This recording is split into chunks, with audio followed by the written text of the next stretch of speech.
Shalom, selamat malam Bapak Ibu Saudara dikasih oleh Tuhan. Hari ini kita kembali lagi ya belajar tentang kitab Yosua kita. Kita ingat kata kuncinya apa? Kepemilikan dari tanah Kanaan. Ayo kita baca ayat kuncinya. Yosua 1 ayat yang ke-8, 2, 3. Janganlah engkau lupa memperkatakan kitab Taurat ini, tetapi renungkanlah itu siang dan malam, supaya engkau bertindak hati-hati sesuai dengan segala yang tertulis di dalamnya. Sebab dengan demikian perjalananmu akan berhasil dan engkau akan beruntung. Hari ini kita sudah sampai Yosua yang pasal yang ke-14. Ya, sudah sampai membagi tanah Kanaan, pendudukan tanah Kanaan. Ya, kemarin Yosua di Yordan bagian timur, Yordan bagian barat. Nah, hari ini pasal 14 itu fokus satu suku namanya Yehuda, tapi masih mengkerucut lagi bagian warisan daripada Kaleb. Kenapa saya kasih dua orang yang menggandar, yang mengangkat anggur? Ini cerita pada awal Eksodus, Keluaran, Musa mengutus 12 mata-mata, dan ada 2 mata-mata yang memberikan kabar yang baik, Yosua dan Kaleb. Itu sebabnya saya kasih gambar ini ya. Dan Kaleb hari ini dia meminta bagian warisan, tanah warisan itu. Ayo kita baca Yosua 14 ayat yang pertama saja, 2, 3. Inilah semuanya yang diterima oleh orang Israel sebagai milik pusaka di tanah Kanaan yang telah dibagikan kepada orang Israel oleh Imam Eliezer dan Yosua bin Nun dan para kepala kaum keluarga dari suku-suku mereka. Nah, ini ayat 1 sampai ke 5 itu bicara pendahuluan ya. Jadi setelah pembagian tanah oleh Musa di Transyordan selesai, ya, kalau kita lihat dibagi dua kan, Yordan bagian timur, Yordan bagian barat. Nah, ceritanya seperti itu ya. Catatan pembagian sekarang beralih kepada 9,5 suku. Nah, ada 2 pribadi pengawas, Yosua dan imam besar. Yang kita selama ini kita akan dengarkan cuma Yosua saja ya. Nah, saya suka sekali karena pasal 14 ayat yang pertama disebutkan ada 3. Yosua sendiri, lalu imam besar Eliezer, tapi ada kepala kaum keluarga, perwakilan yang menyaksikan itu semuanya. Jadi kita bisa lihat peranannya bukan Yosua saja, tapi imam besar Eliezer. Siapa dia itu? Itu anaknya imam besar sebelumnya yang diangkat Tuhan langsung, namanya Harun. Dan ketika Harun meninggal, naik ke atas gunung, dan Tuhan berkata sebelum meninggal Tuhan berkata pada Musa, lantik Eliezer. Harun punya 4 anak, 2 anak meninggal ya waktu membawa api asing, tinggal 2 anak. 2 anak ini Tuhan pilih namanya Eliezer seperti itu. Nah, Eliezer itu sudah melayani sebagai imam besar sejak masa sebelumnya, sejak pemimpin sebelumnya. Sekarang pemimpinnya kan Yosua. Nah, sebetulnya dia sudah memimpin pada masa Musa. Nah, kebetulan Musa itu pamannya, paman kalau bahasa Jawanya paklik. Jadi paman adik-adiknya ayahnya seperti itu. Ingat ya, Musa itu keturunan Lewi. Tapi Tuhan tidak memilih Musa menjadi imam besar. Imam besar itu khusus dari keturunan Harun. Seperti itu. Dan pada waktu dari Musa meninggal, dia tetap melanjutkan pelayanannya dan ikut Yosua. Dan itu masa-masa yang berat, karena itu masa-masa yang transisi. Jadi kadang-kadang kita harus melayani Tuhan kadang-kadang seperti ini ya. Di masa-masa yang menyenangkan itu yang mana? Yang sekarang dapat pembagian warisan, dapat sertifikat tanah, ya, dapat hak waris. Tapi pada masa transisi itu masa-masa yang cukup berat seperti itu. Dan pemimpin sebelum Yosua, Musa sebelumnya sudah kasih instruksi. Pembagian warisan, Eliezer harus ikut juga.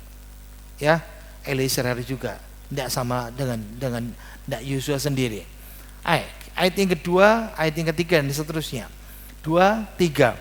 Dengan mengundi milik pusaka itu seperti yang telah diperintahkan Tuhan dengan perantaraan Musa mengenai suku-suku yang 9,5 itu. Sebab kepada suku-suku yang 2,5 lagi telah diberikan Musa milik pusaka di seberang sungai Yordan. Tetapi kepada orang Lewi tidak diberikannya milik pusaka di tengah-tengah mereka. Sebab Bani Lewi merupakan 2 suku, Manasye dan Efraim. Sebab Bani Yusuf merupakan 2 suku, Manasye dan Efraim. Maka kepada orang Lewi tidak diberikan bagiannya di negeri itu, selain dari kota-kota untuk didiami dengan tanda penggembalaannya untuk ternak dan hewan mereka. Seperti yang diperintahkan Tuhan kepada Musa, demikianlah diperbuat oleh orang Israel dan dibagi-bagilah mereka negeri itu.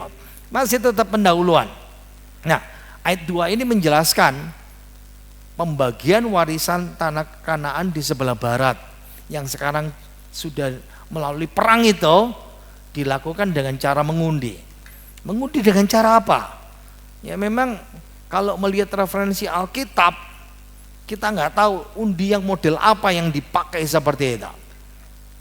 Nah biasanya kalau pendeta-pendeta melihat catatan-catatan, ya jadi ada catatan namanya catatan para rabi.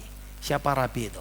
Rabi Yahudi itu namanya guru, ya pengajar agama Yahudi. Nah kalau saya misalnya kadang-kadang kepingin melihat sejarah orang Israel, harus melihat catatan orang rabi orang Yahudi. Walaupun mereka nggak percaya perjanjian baru, walaupun mereka nggak percaya Yesus sebagai Tuhan Juru Selamat, tapi kadang-kadang catatannya menolong. Nah, catatan para rabi mengatakan Musa bikin tempat kayak 2 bejana gitu ya, 2 guji gitu seperti itu. Guji yang pertama itu menyatakan lokasi jatah tanahnya. Ini tanah ini. Ingat ya, kan 2 orang yang mengundi, lalu kepala-kepala suku yang dapat bagian itu. Jadi dikatakan begitu. Lalu guji yang kedua itu bicara nama-nama suku, nama-nama kepala-kepala itu. Tapi kalau ditanya betul apa enggak, itu spekulatif, karena hanya ada catatan dari para rabi, enggak ada kebenarannya. Ya, bisa seperti itu. Ada usulan lagi berikutnya, lempar dadu. Saudara berkata, waduh judi nih ya. Enggak, karena membuang undi, saya pernah membahas tentang judi ya, kalau saudara masih ingat ya. Membuang undi dadu itu untuk bicara kedaulatan Allah, untuk menentukan mana yang kehendak Tuhan. Amsal 16 ayat 33, kita baca 2, 3. Undi dibuang di pangkuan, tetapi setiap keputusannya berasal daripada Tuhan. Nah, kita bisa lihat ya, walaupun manusia yang ngocok lalu diwebruk, nah itu Tuhan yang ngasih keputusan yang seperti itu. Jadi bisa ambil dari tulisan di guci atau lembar undi. Saya pernah bahas ini ya, saya pernah keluarkan juga ya. Undi itu ada 70 kali dalam perjanjian lama, 7 kali dalam perjanjian baru. Nah, perjanjian baru misalnya murid-murid juga melakukannya. Waktu Yudas mati bunuh diri, lalu mereka berkata, siapa ya yang gantikan Yudas? Lalu mereka berdoa, berpuasa, lalu buang undi. Bentuknya macam-macam ya, bisa stik panjang ya, atau batu pipi, atau batu-batu bentuk koin yang dilempar seperti itu. Dan imam besar biasanya punya urim sama tumim, batu putih yang disimpan itu ya, untuk menyatakan ini kehendak Tuhan atau bukan kehendak Tuhan. Ingat ya, apapun cara undi, Amsal tadi itu menolong bahwa orang Israel memandang ini cara kedaulatan Tuhan, memberikan tanah warisan kepada suku-suku tersebut. Jadi walaupun manusia yang jadi sarana, tapi di balik itu adalah Tuhan. Oke, ada bisa saudara dapat sesuatu? Misalnya begini ya, saudara melayani Tuhan di tempat ini, saudara dipilih Tuhan untuk melayani. Jadi apa? Pengurus. Ya, saudara dipilih siapa? Kayaknya yang pilih manusia. Enggak, Tuhan yang pilih. Kok kayaknya pilihannya salah ya? Ini ada orang-orang yang keras, orang-orang yang nggak cocok bisa kerja sama kita. Itu cara Tuhan untuk membentuk kita, orang-orang yang seperti itu. Ya, bagi mereka bukan kebetulan dalam menentukan lokasi suku. Misalnya kayak gini ya, sederhananya seperti ini. Satu kabupaten tempat ini, siapa yang dapat tanah desa ini, siapa yang dapat daerah ini, siapa yang dapat wilayah ini. Jadi orang Israel ketika mereka buang undi, mereka selalu pegang itu keputusannya dari Tuhan. Jadi mereka anggap bahwa ini adalah Allah yang mengawasi, Allah yang mengatur segala prosedur mereka seperti itu. Tidak ada ketimpangan yang menimbulkan ketegangan dan kecemburuan. Wah, enak dia, tanahnya dekat gunung yang ada sumber air. Saya kok kayaknya di sini kurang air ya. Enggak ada yang seperti itu. Jadi harus dipahami ya. Ini yang kadang-kadang tidak bisa dipahami oleh orang-orang dalam dunia pelayanan. Ketika Tuhan memilih, ketika Tuhan mengangkat saudara seperti itu ya. Di ayat 2 lagi, 9,5 suku di barat. Jadi ingat ya, totalnya ada 13 suku yang dapat warisan. Di barat dan di timur. 2,5 sudah. Tapi ingat ya, kenapa 13? Karena suku Yusuf. Yusuf itu diangkat oleh bapaknya Yakub menjadi anak sulung. Anak sulung dapat 2 bagian. Selalu seperti itu. Nah, kalau saudara masih ingat, saya kasih ilustrasi anak bungsu dan anak sulung minta warisan. Nah, selalu anak sulung itu dapat 2/3, 2 bagian. Jadi makanya kenapa Yusuf dapat 2 anaknya, Efraim, Manasye, masing-masing dapat satu. Makanya dihitung 13 seperti itu. Dan diulangi lagi. Bayangkan ya, 3 minggu diulang-ulangi ya. Suku Lewi tidak dapat tanah meskipun suku secara penuh. Tapi dikasih Tuhan kota-kota seperti itu. Disebar seperti nubuatan papanya. Lewi kuserahkan di antara saudara-saudaranya. 400 tahun sebelumnya papanya sudah ngomong seperti itu. Nah, ada penegasan dari Mazmur 47 ayat yang ke-5. Kalau saudara baca kitab Mazmur, ini keren ya. Ayo kita baca yang kuning itu. 2, 3. Ia memilih bagi kita tanah pusaka kita. Tangkap ini ya. Siapa yang bagi? Yosua sama Eliezer. Disaksikan tetua-tetua. Tapi bagi Israel sekali lagi dipandang Tuhan yang pilih. Ya, harus dipahami seperti itu. Jadi orang Israel betul-betul berserah pada Allah, bergantung itu hikmat Allah, kedaulatan Tuhan, percaya bahwa Allah lebih layak menentukan bagi mereka daripada mereka sendiri yang menentukan untuk diri mereka sendiri. Nah, suku-suku yang di sebelah timur Yordan, suku Ruben, suku Gad, suku Manasye, ketika pembagian ini, beberapa penafsir Alkitab mengatakan ada kemungkinan 2,5 suku ini melihat, kok lebih subur ya. Memang ketika saya pergi lewati daerah Yordania di situ ya, saya lihat tempatnya memang hampir sama padang gurun ya, padang rumput ya, biasanya savana seperti itu. Beda sama Israel. Nah, ada kemungkinan kok lebih enak yang di barat ya. Nah, mungkin mereka menyesali pilihan mereka seperti itu. Kita nggak tahu ya. Nanti aja di surga ditanya. Ayat yang ke-6 selanjutnya 2-3. Bani Yehuda datang menghadap Yosua di Gilgal. Pada waktu itu berkatalah Kaleb bin Yefune orang Kenas itu kepadanya, engkau tahu firman yang diucapkan Tuhan kepada Musa abdi Allah itu tentang aku dan tentang engkau di Kades Barnea. Aku berumur 40 tahun ketika aku disuruh Musa, hamba Tuhan itu, dari Kades Barnea untuk mengintai negeri itu. Dan aku pulang dengan membawa kabar kepadanya yang sejujur-jujurnya. Sedang saudara-saudaraku yang bersama-sama pergi ke sana dengan aku membuat tawar hati bangsa itu. Aku tetap mengikuti Tuhan Allahku dengan sepenuh hati. Pada waktu itu Musa bersumpah katanya, sesungguhnya tanah yang diinjak oleh kakimu itu akan menjadi milik pusakamu dan anak-anakmu sampai selama-lamanya. Sebab engkau tetap mengikuti Tuhan Allahku dengan sepenuh hati.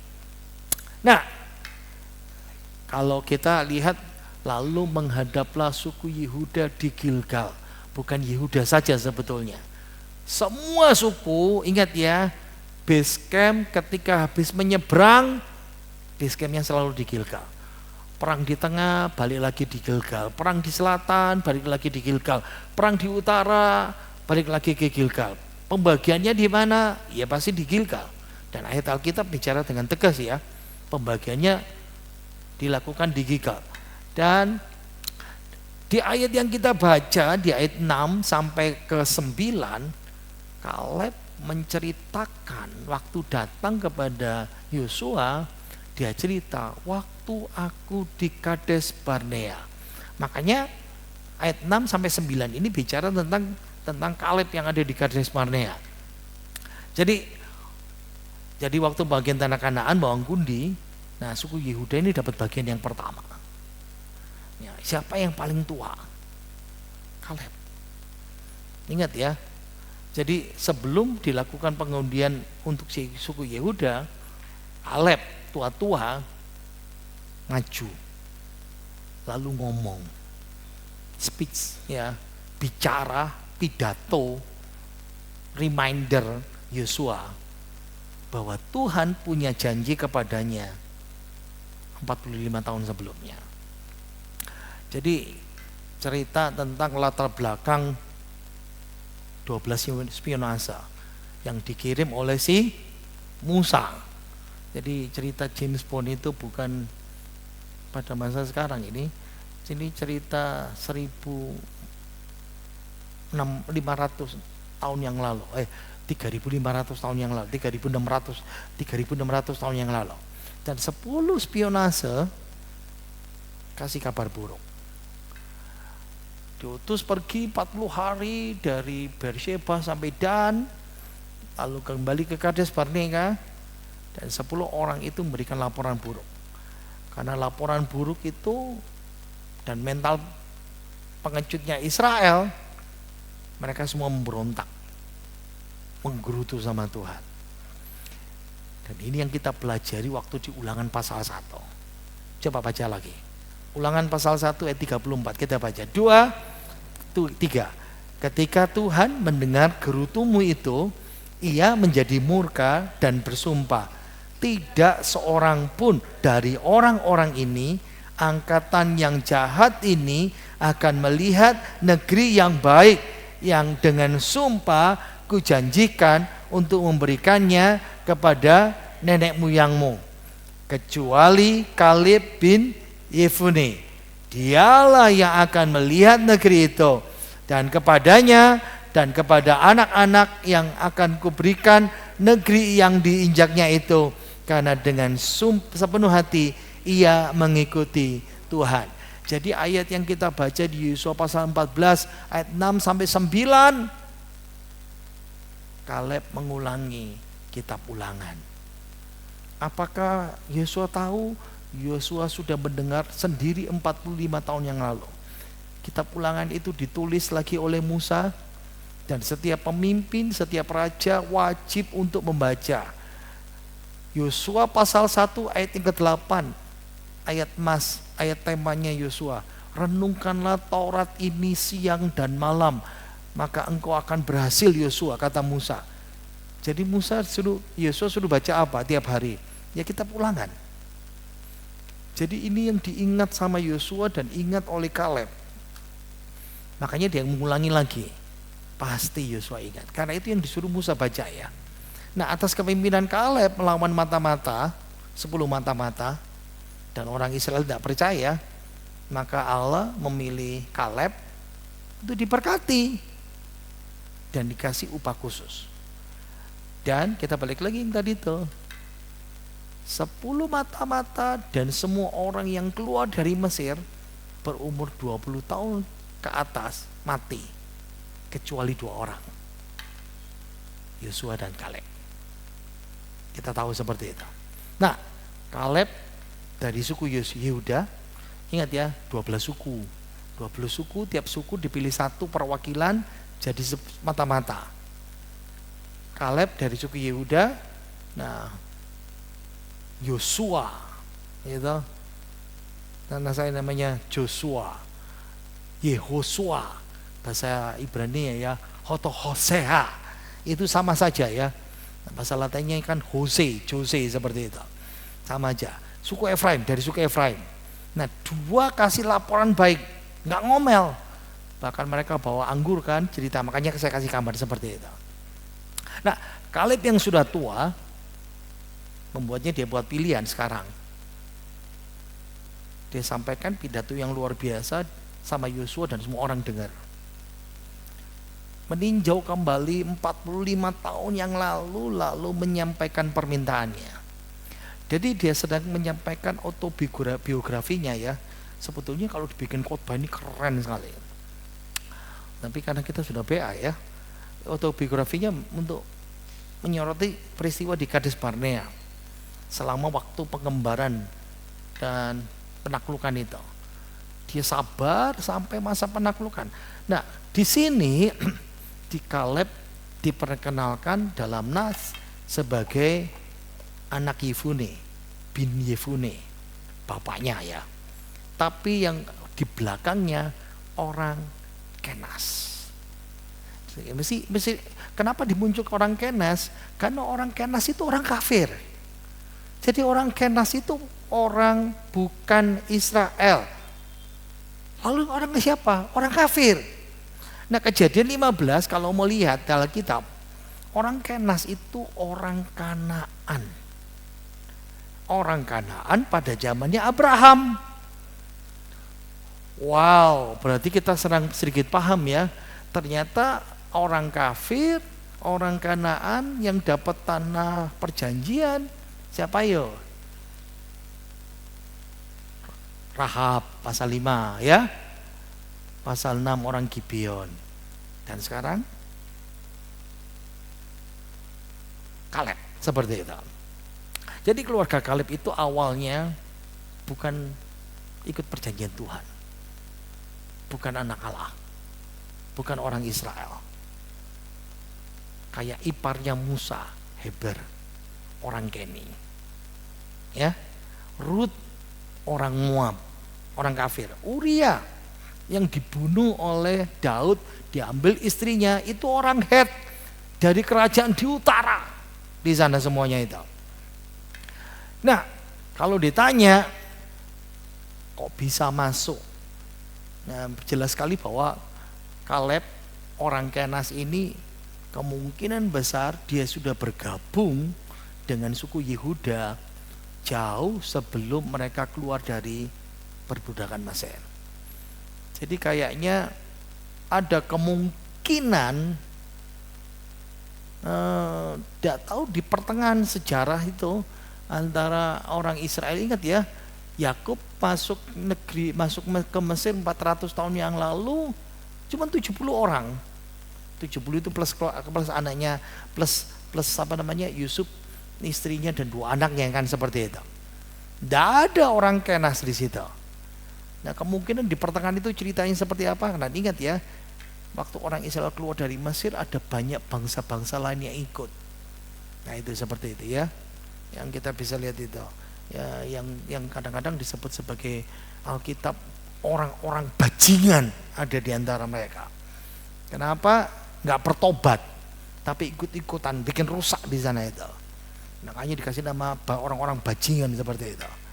Tapi kita nggak tahu ceritanya, tapi ini dicatat terus, dia disebut orang Kenas. Beberapa tafsiran mengatakan, nah Kaleb keluarganya mungkin menikah wanita dari suku Yehuda. Jadi Kaleb itu beriman, bertobat, ikut Allahnya orang Israel. Bukan jadi orang percaya karena turun temurun. Bukan karena keturunannya Yakub, enggak. Tapi buah dari keyakinan imannya. Dan Kaleb membuktikan, memperlihatkan bukti iman itu sepanjang hidupnya. Bayangkan ya, lihat, dia rekan sahabat lama, pemimpin sekarang, jenderalnya Yosua. Dulu rekan mata-mata, konco, kalau bahasa Jawa ya, konco plak. Mungkin karena sering pergi berdua, sering satu tenda, tidur bersama dalam satu. Dan kita tahu dia pasti orang kepercayaan Musa. Pasti orang kepercayaan Musa. Kenapa? Tidak mungkin ini orang yang punya darah kafir kok bisa ikut, kok bisa diutus. 45 tahun tidak pernah mengkhianati orang Israel. Dan yang luar biasa para nyantol ya, satu orang Yahudi asli, satu orang campuran yang diizinkan masuk dari generasi-generasi tua itu. Penasaran kan? Lalu orang Kenas ini turunannya siapa? Jadi by the way, orang Kenas ini keturunannya Esau. Esau itu dijuluki Edom, kulitnya merah, bangsa merah. Esau punya anak tertua namanya Elifas. Elifas punya anak namanya Kenas. Makanya disebut Yosua orang Kenas. Jadi bukan dari jalur keturunannya Yakub, tapi dia tetap setia sama Tuhan dari semenjak keluar sampai sekarang. Jadi dituakan sekali ya. Next, ayat 10.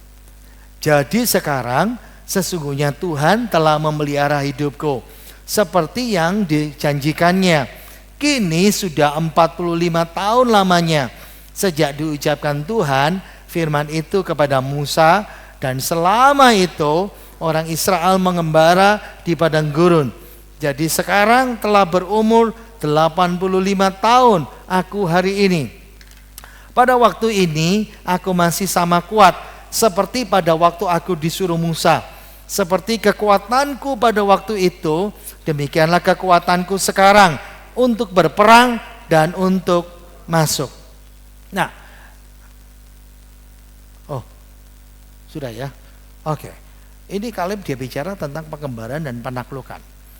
Untuk biografinya, kisah hidupnya diceritakan mengenang kesetiaan Tuhan selama bertahun-tahun. Kaleb bicara, Tuhan sudah setia kepadaku, menjagaku 45 tahun terakhir ini. Wow. Saya membayangkan ya, luar biasa, 45 tahun Tuhan setia menjaga. Kan kita suka nyanyi ya, Tuhan itu setia juga menjaga kita. Wah, itu saya membayangkan ya, dua sahabat ini, yang satu Yosua, yang satu Kaleb. Jangan tanya saya, Pak Yosua yang mana? Saya ngambil dari gambarnya Superbook ini ya. 45 tahun pahlawan rendah hati, sesama pahlawan, sama-sama jenderal, tapi tunduk sama otoritas temennya itu. Ini orang baik ini ya. Mungkin diantara saudara harus belajar sama seperti ini. Saya dulu masih ingat berapa tahun yang lalu ya, tahun 91 jadi wakil gembala, tahun 94 jadi gembala di sini. Saya masih ingat Trimus Katir, Om Kus, Om Tarmin, siapa? Pak Narko, dipimpin orang umur 24. Bisa bayangkan saudara ya. Tapi mereka baik, luar biasa, setia sekali. Ya. Lalu generasi berikutnya Bahkan generasi yang sekarang ya, coba lihat, ada Pak Udi, ada Pak Agus, ada Pak Hani, mereka lebih tua dari saya. Itu sulit sekali toh. Nah, di Ulangan pasal 1 itu kita melihat ya, Kaleb dapat 2 janji dari Tuhan. Kamu generasi yang masuk ke Kanaan, berarti umurnya diperpanjang. Ingat ya, yang berumur 20 tahun ke bawah, 20 tahun ke atas dibunuh sama Tuhan. Jadi mungkin ada yang sampai titik terakhir, berarti maksimal umur 60. Tidak ada lagi. Cuman si Yosua dan Kaleb. Nah kalau Yosua saya pikir umur 100 ya, lebih seperti itu. Dan Tuhan mengatakan bahwa kamu dan keturunanmu akan mewarisi negeri. Dan itu di Hebron kita tahu. Saya suka ini. How long of God, oh Lord? Berapa lama lagi Tuhan? 45 tahun itu nunggu janji Tuhan itu. Saudara doa berapa lama? Aku sudah sembahyang 5 tahun. Aku sudah sembahyang 15 tahun. Aku sudah sembahyang 20 tahun. Bro, ini 45 tahun bro. Wah, keren ya. Waktu yang lama buat iman menghidupi janji itu. Wow. Abraham nunggu 25 tahun. Ini lebih lama, 45 tahun. Kaleb menunggu waktu-waktu tahun yang melelahkan, pengembaraan, dan tahun-tahun masuk perang-perang penaklukan itu. Tapi imannya kuat sekali. Aku gak mau mati sebelum terima janji itu. Janji Allah itu yang mendukung dia di masa-masa sulit. Tuhan, engkau tidak pernah meninggalkan aku.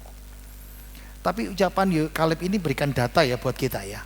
Oh, dari situ kita bisa paham namanya penaklukan. Ya, umur 40 jadi spionase. Ya, ini kira-kira tahun pertama, tahun 1,5 lah waktu keluar dari Mesir. Dan anugerah Allah menopang dia 45 tahun. Umurnya sekarang 85. Dan mengembara 38 tahun, kan ditambah 2 tahun sebelumnya ya. Kaleb umur 78 waktu penaklukan. Jadi penaklukan itu butuh waktu 7 tahun. Makanya kenapa kita bisa menentukan perang dan penaklukan itu 7 tahun yang kita pelajari. Makanya Yosua itu ceritanya 7 tahun seperti itu. Ayat yang ke-12, 2-3. Oleh sebab itu berikanlah kepadaku pegunungan yang dijadikan Tuhan pada waktu itu. Sebab engkau sendiri mendengar pada waktu itu bahwa di sana ada orang enak dengan kota-kota yang besar dan berkubu. Mungkin Tuhan menyertai aku sehingga aku menghalau mereka seperti yang difirmankan Tuhan. Lalu Yosua memberkati Kaleb bin Yefune dan memberikannya Hebron kepadanya menjadi milik pusakanya. Itulah sebabnya Hebron menjadi milik pusaka Kaleb bin Yefune, orang Kenas itu, sampai sekarang, karena ia telah mengikuti Tuhan Allah Israel dengan sepenuh hati. Nah sekarang bagian yang keempat, Kaleb dia memiliki Hebron. Kaleb mengakhiri pidatonya kepada Yosua dengan permintaan yang mengencangkan ya. Bayangkan umur 85, biasanya orang tua itu kepingin tenang. Aku mau tempat yang tenang di pinggir sungai, airnya banyak, wis gak usah macem-macem. Beda. Aku mau tanah Hebron. Hebron itu yang ditakuti 10 mata-mata karena ada orang enak. Siapa? Di masa Musa, Hebron itu base campnya suku Enak, suku raksasa, musuh bebuyutan Israel. Dan kalau sedikit membayangkan tinggi mereka, wow, di atas 3 meter seperti itu ya. Dan ini warisan yang diminta orang tua itu. Saya bisa bayangkan ya, tua pegang janji Tuhan masih mau perang, siap menghadapi pertempuran terakhir melawan orang enak, dia rebut gitu. Itu besok minggu depan pasal 15 ya. Kaleb orang tua, dia memilih tugas yang besar dan tugas yang menakutkan. Oke, berhenti dulu. Apa penerapan buat kita? Jarno, biarkan yang muda-muda saja. Yang tua-tua hati-hati dengar itu seperti itu ya. Jangan berpikir biarkan yang tua-tua saja. Enggak. Bukan karena dia merasa mampu ya, bangga, sombong. Tapi dia percaya bahwa Tuhan menyertainya. Kaleb beriman luar biasa. Ayo baca yang kuning itu. 2, 3. Mungkin Tuhan menyertai aku sehingga aku menghalau mereka seperti yang difirmankan Tuhan. Nah, Kaleb menyimpulkan Tuhan penolongku. Tuhan akan mengusir orang raksasa. Di pasal 15 minggu depan kita belajar. Terbukti imannya. Dia bisa mengusir raksasa-raksasa itu. Bayangkan dia Daud lawan satu, di sini lawan gerombolan itu. Yosua nanggepi permintaan Kaleb dengan 2. Diberkati, ya sudah, tanah Hebron milikmu. Berarti dari sini kita bisa paham pasal 13 ini pasal 13, 14 ya keliru ya. Pasal 14 ini seperti kamu tak kasih sertifikat Hebron punyamu. Paham ya? Ayat terakhir 2, 3. Nama Hebron dahulu ialah Kiryat Arba. Arba ialah orang yang paling besar di antara orang enak. Dan amanlah negeri itu berhenti. Ingat ya, orang enak itu orang raksasa. Raksasa yang paling besar Arba. Tempatnya di Hebron. Wow. Ayat 15 ini penutup dari pasal 14. Cuman 15 ayat saja, panjang ya. Tapi ini penutup juga catatan sejarah. Nama Hebron itu dulu namanya Kiryat Arba. Dan Arba ya, raksasa di antara raksasa-raksasa yang paling besar seperti itu ya. Ini menolong kita ya. Iman kepahlawanan si Kaleb ini sampai tua dia bertahan dan menonjol sekali. Tapi dia mau jadi orang bukan nomor 2 loh. Mungkin nomor 3, nomor 4, nomor 5 seperti itu. Keren itu. Kiryat Arba itu sebetulnya kalau bahasa Indonesianya 4 kota. Bahasa Latinnya kan tetrapolis. Jadi ada 4 kota yang harus ditaklukkan oleh si Kaleb. Saya sedikit waktu belajar di kota-kota, kok bisa seperti itu? Arba itu nama awal Hebron ya, kota terbesar. Kiryat Arba itu pertama kali muncul zamannya Abraham, ya. Lalu beberapa kali muncul waktu menaklukkan zaman hakim-hakim, dan sesudah itu tidak ada lagi. Kenapa? Karena Kaleb sudah mengalahkannya, memusnahkannya. Kata penutup, baca yang kuning 2, 3. Dan amanlah negeri itu berhenti berperang. Nah ini senada ya dengan ungkapan yang akhir penaklukan.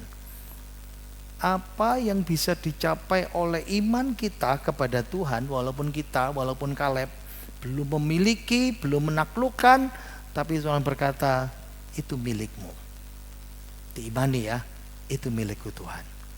Amin. Saya mau tanya, tahu enggak arti nama Kaleb itu apa? Enggak enak saudara. Anjing. Jadi orang namanya Kaleb itu judulnya artinya apa? Anjing. Waduh kok gak enak itu namanya ya. Tapi banyak orang tuh yang namanya Kaleb kan. Pendeta Kaleb Tong. Saudaranya Stephen Tong itu. Kaleb. Itu anjing itu. Anjing berarti gagah, berani, tidak sabar, bergerak dengan kecepatan, kekuatan besar dan semuanya itu. Oke, penerapan buat kita. Saya mau bicara sederhana. Apa yang kita bisa pelajari? Yang pertama ya, iman, sabar, menunggu janji Tuhan. Nunggu 2 tahun, 3 tahun, 5 tahun, 10 tahun, 15 tahun. Berapa tahun gereja kita mau bangun? Sabar tunggu janji Tuhan. Teguh pegang janji Tuhan.